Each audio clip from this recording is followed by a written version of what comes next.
Hello friends, I am Amit. In this video, we are going to discuss the concept of integrity and we will also compare integrity with the honesty. ठीक, तो आज का हम topic शुरू करते हैं। Integrity का मतलब होता है कि जिन मूल्यों में हम विश्वास रखते हैं, जिन मूल्यों पर हमारा पूरा भरोसा है, उनको कंप्लीटली फॉलो करना, हर हाल में फॉलो करना। It means living in the harmony with the principle you believe in. अपने नैतिक मूल्यों का हर स्थिति में पालन करना ही इंटीग्रिटी को फॉलो करना होता है। ठीक, तो uncompromised commitment towards your moral and ethical values is called integrity.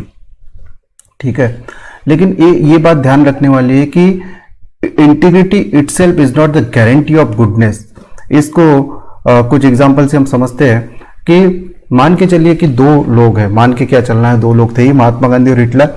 दोनों में ही इंटीग्रिटी थी, दोनों अपने सिद्धांतों में 100% विश्वास रखते थे। महात्मा गांधी ट्रूथ और नॉन वायलेंस को फॉलो करते थे, जबकि हिटलर ऑब्वियसली क्रूएल और वायलेंस का पुजारी था।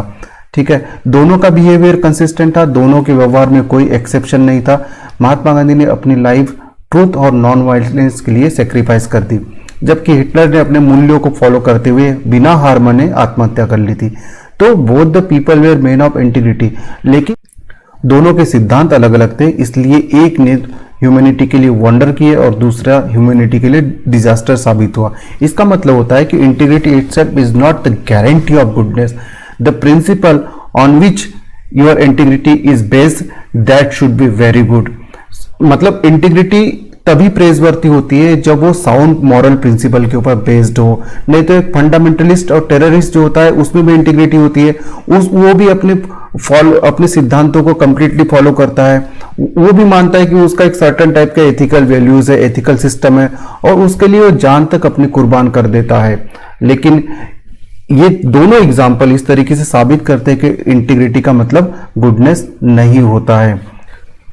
सो again we repeat, integrity means uncompromise commitment towards और मॉरल एंड एथिकल वैल्यूज। हम अपने मॉरल और एथिकल वैल्यूज को हर हाल में फॉलो करते हैं, कम व्हाट में, चाहे कुछ हो जाए, हम उनका साथ नहीं छोड़ते हैं। ठीक, when we follow our integrity there is no exception of behavior, there is no deviation in our behavior, means our behavior can be predicted। अगर सिविल सर्विस में इंटीग्रिटी है तो इसका मतलब उसके व्यवहार में उसके मूल्य झलकेंगे, उसके व्यवहार और उसके वैल्यूज में कोई डिफरेंस नहीं रहेगा। यह भी संभव है कि एक तरफ पूरी दुनिया हो जाए और दूसरी तरफ आप हो जाए, लेकिन फिर भी आप अपने मूल्यों के साथ कभी समझौता नहीं करेंगे। Integrity means following your principles when no one is watching you. ठीक है, इसका मतलब ये होता है कि it means being honest with yourself with no one is watching you. अब हम इंटीग्रिटी और ऑनेस्टी को एक दूसरे के साथ कंपेयर करते हैं। ऑनेस्टी एक वर्च्यू है जिसका मतलब होता है कि बीइंग ट्रूथफुल एंड लॉयल। लेकिन इंटीग्रिटी क्या होता है? इंटीग्रिटी में ऑनेस्टी तो होती है, but it is much more than honesty. Honesty किसी के वैल्यू सिस्टम का एक पार्ट होता है। जैसे एक सिविल सर्वेंट होता है, वो ऑनेस्ट हो सकता है, वो ट्रूथफुल हो सकता है, उसमें ऑब्जेक्टिविटी हो सकती है, वो ट्रांसपेरेंसी को फॉलो कर सकता है, उसमें अकाउंटेबिलिटी की कैपेसिटी हो सकती है या एबिलिटी हो सकती है, या वो इफिशिएंट हो सकता है। ये सारे वैल्यूज उसमें हो सकते हैं, और इन सारे वैल्यूज में एक वैल्यूज होती है ऑनेस्टी। बट ऑनेस्टी का मतलब इंटीग्रिटी होना नहीं है। Integrity is much more than honesty. दूसरा, इंटीग्रिटी में हम अपने प्रति ईमानदार रहते हैं, मतलब we are honest with our self when no one is watching you. Honesty का मतलब जनरली समझा जाता है कि हम दूसरों के लिए ऑनेस्ट है। ठीक है, हम दूसरे के लिए ट्रूथफुल है, हम दूसरे के लिए लॉयल है। लेकिन वही लॉयलनेस, वही ट्रूथफुलनेस जब हमारे प्रिंसिपल के प्रति आ जाती है तो हम बोलते हैं कि that person has the integrity. तो ये ऑनेस्टी और इंटीग्रिटी में डिफरेंस है। दूसरा, अगर कोई पर्सन इंटीग्रिटी को फॉलो करता है, इसका मतलब अपने एथिकल वैल्यूज को कंप्लीटली फॉलो कर रहा, और उन एथिकल वैल्यूज में एक वैल्यू ऑनेस्टी भी है। लेकिन इंटीग्रिटी वाला जो है वो सारे वैल्यूज को फॉलो करेगा, वो ऑनेस्टी को भी फॉलो करेगा, वो ट्रांसपेरेंसी को भी फॉलो करेगा, उसमें एफिशिएंसी होगी, उसमें ऑब्जेक्टिविटी होगी। So the concept of integrity is much more than honesty. Honesty is the essential condition for the integrity. Integrity starts with the honesty, but surely it is not the sufficient condition for the integrity. ठीक है, अब हम integrity के कुछ example देख लेते हैं। तो इंटीग्रिटी में हमने ये समझा था कि पूरी दुनिया भी एक तरफ हो जाए और आपके वैल्यू एक तरफ रहे, तो even though you will follow your values. तो इसका क्लासिकल एग्जाम्पल है कि महात्मा गांधी और जो लॉर्ड इरविन के मध्य समझौता हुआ था, उसमें महात्मा गांधी पर आरोप लगा था कि उन्होंने भगत सिंह की फांसी माफ नहीं की थी। इसके लिए उनको काले झंडे भी दिखाए गए थे, उनका बहुत विरोध हुआ था। Even though Mahatma Gandhi stood by his principle and he did not support any kind of political violence. अब यहाँ इस एग्जाम्पल के माध्यम से आप देख पा रहे होंगे कि महात्मा गांधी किसके प्रति ऑनेस्ट थे? He was honest for his principle. अब इसमें ऑनेस्टी दूसरों के प्रति नहीं आई, उन्होंने प्रिंसिपल्स के प्रति ऑनेस्टी दिखाई। यद्यपि पूरी दुनिया में उनका विरोध हुआ, फिर भी उन्होंने अपने इन प्रिंसिपल को फॉलो किया।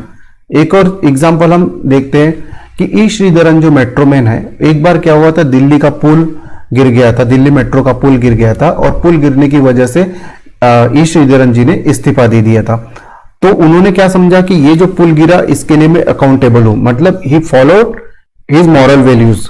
ठीक है, लेकिन इसमें ऑनेस्टी का गुण नहीं है। ऑनेस्टी किस संदर्भ में? ऑनेस्टी मतलब उनके प्रिंसिपल के प्रति उन्होंने ऑनेस्टी दिखाई। उन्होंने देखा कि भाई इस काम के लिए मैं जिम्मेदार हूं, तो मुझे इस्तीफा दे देना चाहिए, इसलिए उन्होंने इस्तीफा दे दिया। तो इसमें ऑनेस्टी नहीं है। ये इंटीग्रिटी का एग्जाम्पल है। एक और एग्जाम्पल है, लाल बहादुर शास्त्री जब फ्रीडम फाइटर थे, तब उनकी पुत्री बहुत बीमार थी और पुत्री को देखने के लिए, उसके साथ समय बिताने के लिए वो पैरोल पे रिहा होना चाहते थे।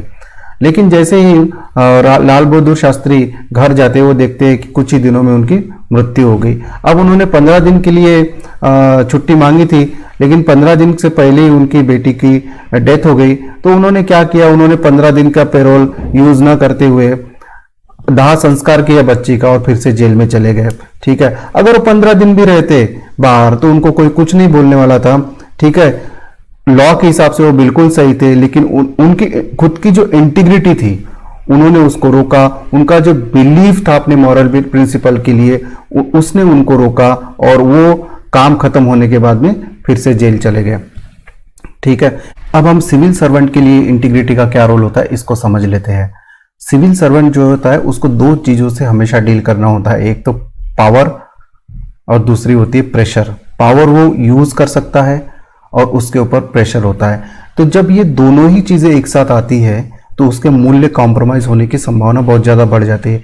अगर आप में करेज नहीं है, तो अगर आपके ऊपर प्रेशर डाला तो आप इजीली बैंड हो जाओगे और बैंड होने के बाद में अपने मूल्यों के साथ समझौता करोगे, और जैसे मूल्यों के साथ आपने समझौता किया आपकी इंटीग्रिटी कॉम्प्रोमाइज हुई, और जैसे इंटीग्रिटी कॉम्प्रोमाइज हुई you become a corrupt official. In the same way अगर आप पावर का यूज कर रहे हैं तो पावर के साथ the great power comes with great responsibility, लेकिन आप रिस्पॉन्सिबिलिटी भूल गए और पावर का अपने फायदे के लिए यूज करने लग गए तो भी आप करप्ट हो सकते हो। मतलब आपने क्या कर दिया, जो पब्लिक ऑफिसेस है उनका जो यूज है वो खुद के फायदे के लिए करने लगे, not for the people of India. It means you are giving more value to the personal interest than the public interest. तो इस तरीके से पब्लिक इंटरेस्ट कॉम्प्रोमाइज न हो, ऑफिशियल प्रेशर में न आए, इसलिए कोड ऑफ कंडक्ट या कोड ऑफ एथिक्स बनाया गया है और एक्सपेक्ट किया जाता है कि वो कोड ऑफ एथिक्स को अडेयर करेंगे। एक और चीज हम देख सकते हैं कि चाहे कितने भी आप रूल बना लीजिए, नियम बना लीजिए, कायदे बना लीजिए, प्रशासन में हमेशा डिस्क्रिशन होता है। डिस्क्रिशन मतलब होता है स्वयं के विवेक से काम करना। तो नियम और कानून जो है वो एडमिनिस्ट्रेशन के हर एस्पेक्ट को नहीं छू सकते। जब हर एस्पेक्ट को रूल, नियम, कानून, कायदे नहीं छू सकते हैं तो इस वजह से क्या होता है कि जो ऑफिशियल्स होते हैं उनको अपने पावर का मिसयूज करने का तरीका मिल जाता है। ठीक है, और इस तरीके से उनकी इंटीग्रिटी कॉम्प्रोमाइज हो जाती है। इसलिए बोला जाता है कि civil servant should have the man with the integrity. ठीक है, ताकि करप्शन जो होता है उसको रोका जा सके और पब्लिक इंटरेस्ट को हायर वैल्यूज पे रखा जा सके। ठीक है, तो ये इंटीग्रिटी के बारे में सारी जानकारी थी। पहले हमने इंटीग्रिटी को डिफाइन किया, बाद में हमने इंटीग्रिटी को ऑनेस्टी से कंपेयर किया, फिर हमने इंटीग्रिटी के एग्जाम्पल देखे, फिर साथ में ये भी देखा कि इंटीग्रिटी एक सिविल सर्वेंट के लिए क्यों जरूरी होती है। तो उम्मीद करता हूँ कि आपको वीडियो पसंद आएगा। अगर वीडियो पसंद आता है तो लाइक और शेयर कीजिए, चैनल को सब्सक्राइब कीजिए। तब तक एथिक्स पढ़ते रहिए और एंजॉय करते रहिए। Thank you so much.